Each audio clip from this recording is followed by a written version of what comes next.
રાજકોટ ખાતે આગ દુર્ઘટનામાં મૃત્યુ પામેલ દિવંગતો અને તેમના પરિવાર માટે પરમ પૂજ્ય મહંત સ્વામી મહારાજે કરેલ પ્રાર્થના.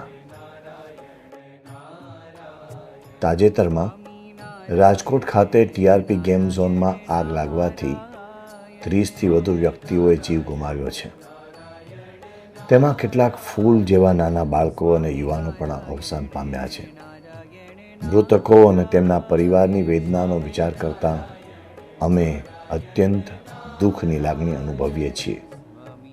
આ કરુણ પ્રસંગે મૃત્યુ પામેલ વ્યક્તિઓના દિવ્ય આત્માને શાંતિ પ્રાપ્ત થાય તેમજ તેમના પરિવારજનોને આ અસહ્ય આઘાતને સહન કરવાનું બળ અને હિંમત પ્રાપ્ત થાય તે માટે ભગવાન શ્રી સ્વામિનારાયણ, સર્વે અવતારો, સર્વે સંતો અને ગુરુહરિ પ્રમુખ સ્વામી મહારાજના ચરણોમાં પ્રાર્થના કરીએ છીએ.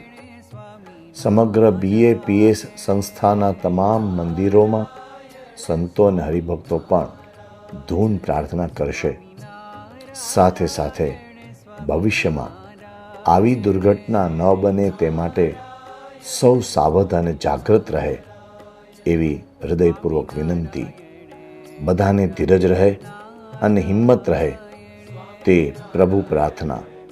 મૃતકો અને તેમના પરિવાર માટે પ્રાર્થના કરી છે. સાધુ કેશવ જીવનદાસ, મહંત સ્વામી મહારાજના. જય શ્રી સ્વામિનારાયણ.